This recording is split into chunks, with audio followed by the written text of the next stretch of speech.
Lauzungan und I meditate and I on back to in Wawa meditation, Zoomy meditation. Uli Lauzungan anyway.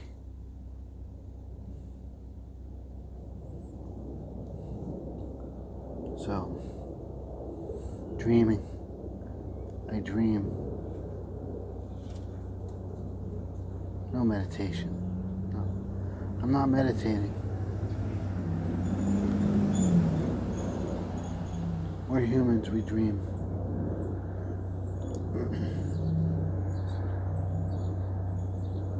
You can hear this busy world around me. It doesn't disturb me when I dream.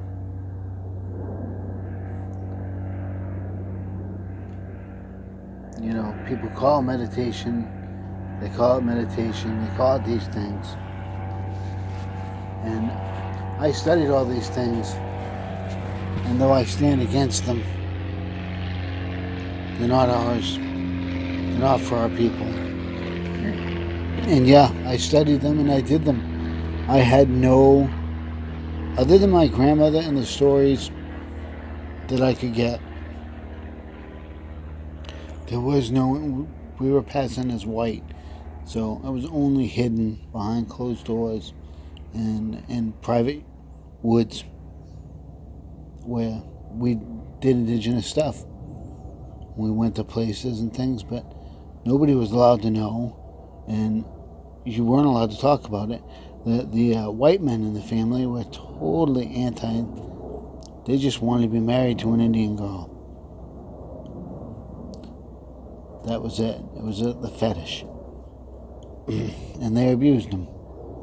And they were not allowed to talk about this stuff at all. The hand talk we got because it was just part of my grandmother could not use it. That's why I got the hand talk before even English. That's my first language. So I didn't learn how to dream when I was young. No, I had to learn. I had uncles that were all into the same other white man fetishes, yoga. So I started doing yoga and meditation and all the heavy Catholic Christian deep.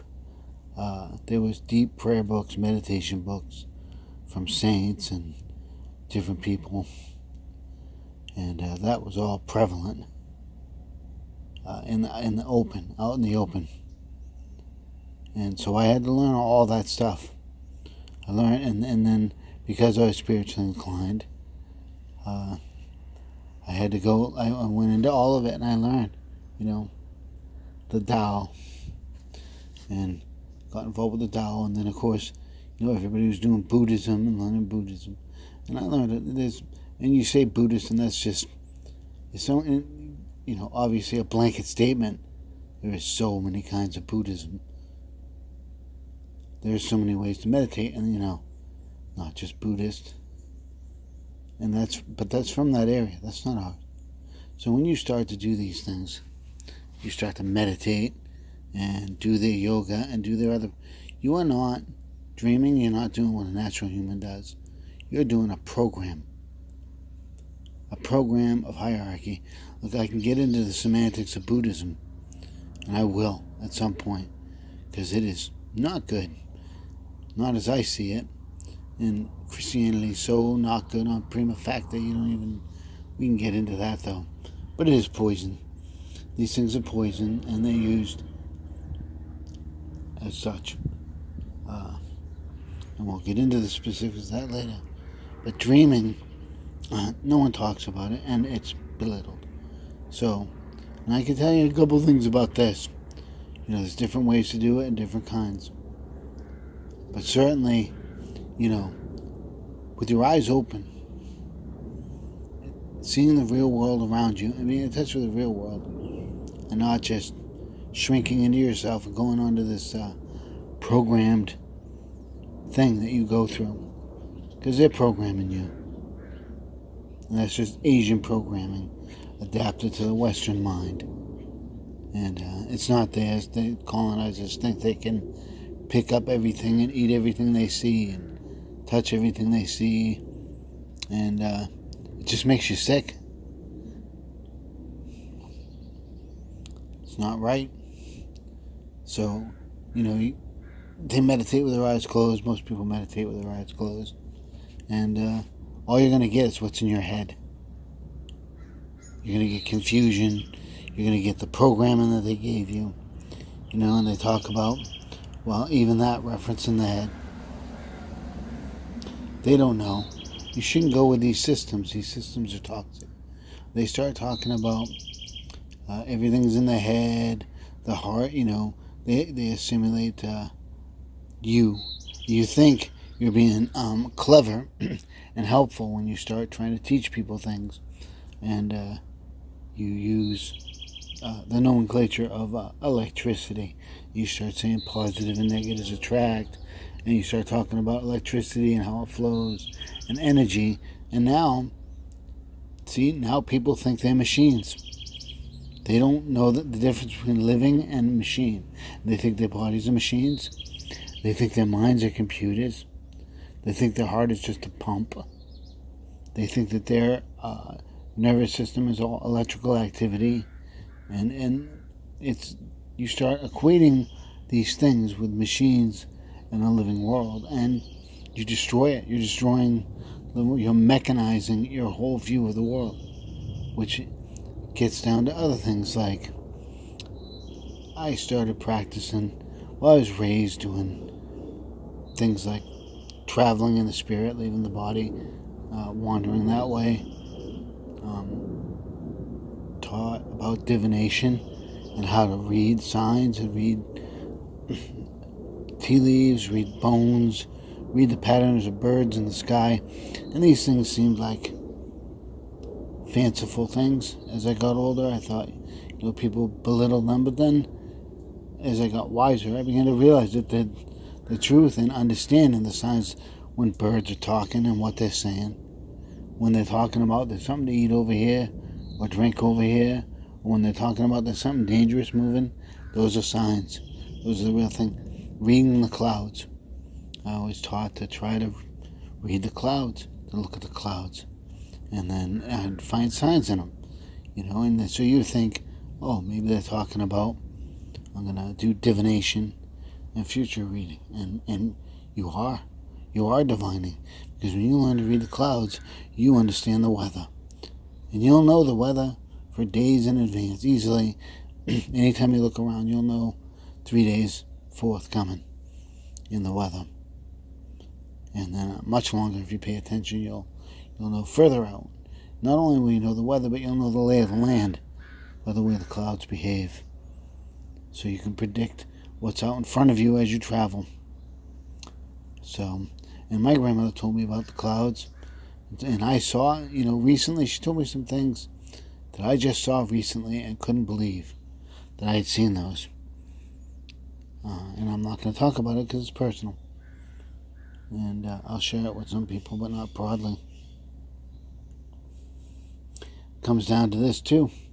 So I was just dreaming and crossing my consciousness was, people say, oh, I have so many stories, so much knowledge. I've led, practiced magic all my life and led groups practicing, if you want to call it magic or whatever, that's not our terms. Practice these things. And then formally I went into practicing the Western European paganism.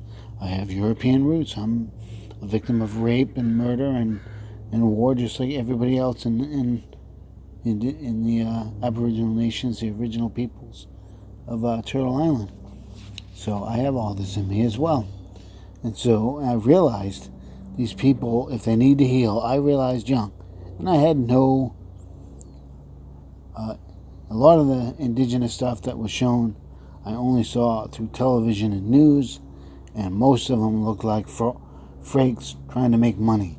So I had no inclination to get involved with money-making schemes that have nothing to do with true original instructions and Aboriginal ways. So I didn't go to anything I saw on TV. And I've learned these things. I learned all the European pagan stuff, and I practiced that and taught and became a high priest and then became a witch king.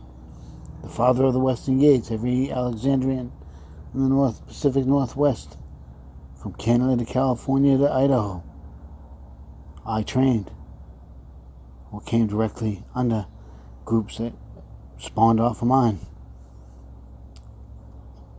I've been practicing these things for a long time.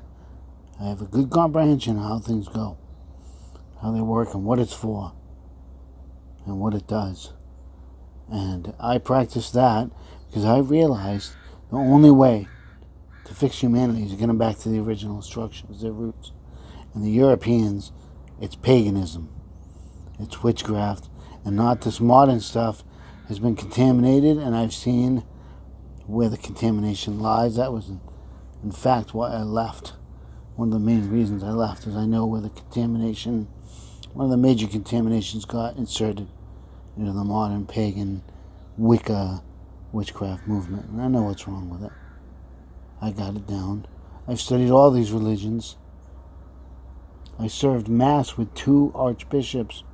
Cardinal Madero's a personal friend of my grandmother's, and ate at her table. And Bernard Law, Bishop Bernard Law, who should burn in hell, his own Christian hell. I know these things, and I've studied these things. I was the youngest altar boy in my church, then the oldest altar boy, all the while practicing my magic, doing all the conjuring and crafting in the woods around, and being a free native in the woods. And people say, oh, well, maybe you should write these things down, everyone. The stories, my involvement with criminal element, massive involvement to fight the white devil, to fight the evil powers that are ruling over the lands of my ancestors, our inheritance. Living off the fat of the land. They're not living off the fat of the land. They're living off all the stores that we put in and built up, and they have scoured it, and it's gone. Now they're going to starve like they were when they came over from Europe, starving. And they only got as far as they did because they stole the 3 sisters and took them to Europe and abused them, and we'll get into food manipulation later. So write a book. I'm not going to write a book. I'm not going to put... That's their way. When you think you're preserving your culture by writing books and putting these things down and copywriting that crap, you have no right to copyright. You had no right to even write the language down. Our ancestors never put it in writing. When you write things from right to left and top to bottom, it affects your mental processes. When you write them from top to bottom and left to right, it affects them in a different way. We drew with symbols and we had written enough. We don't write books. And why? I don't have to know exactly why. I have my suspicion in a bunch of ways, but I know what I experience. People that write books are trying to make themselves live on forever, and they inadvertently or intentionally, usually intentionally, they train your mind. They train you. And when you go in and you just hear people, all they do is quote other people. Oh, this guy said this and this guy said... Have you not an original thought in your head? No. As soon as you go into your mind, close your eyes and meditate, you go into your pre-programmed garbage. It's all toxic. It's been put into your head to rein it in and control your mind. That's what it's for. So people that write things, whether they're trying to help or not, in many ways, they just end up screwing people because in their minds are trapped in these things. These people have to read book after book after book to try to find some truth, and they're never satisfied because it's not our way. And I am not going to write. I mean, I'm doing video now, and that, to me, is closer to having a talk with people. But there's no back and forth, so it's not real. I can't give you any real wisdom because I have to have a human being in front of me. Otherwise, you're just pontificating. So no, I'm not going to write a book. Many of my stories will go to my grave. With me. Belong to me. Including, the history that my grandmother gave me. Nobody's business but our families. Those that want it can come forward and get it. Other than that, I'm not writing it down. You're not getting a book. That's not our way. And anyone that has copyrights, it's a bunch of garbage. Don't honor them. You don't have to follow their laws. You don't have to honor their ways. You can't support a wicked military, a wicked evil people, and a wicked evil government and still call yourself a good human being. You hear that train screaming? You hear the planes going overhead? You hear the trucks rolling by? Yeah, all of our brothers and sisters, the birds and the trees and the animals, they got to deal with this crap. It's poison everywhere. The spot is so toxic and I've worked so hard to keep it beautiful. And the train screams on.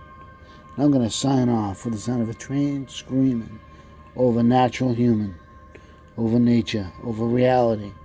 This fallacy that if you don't keep dumping energy and money and lives and souls into that machine, it'll stop making that noise because it's a lie and it's not self-perpetuating.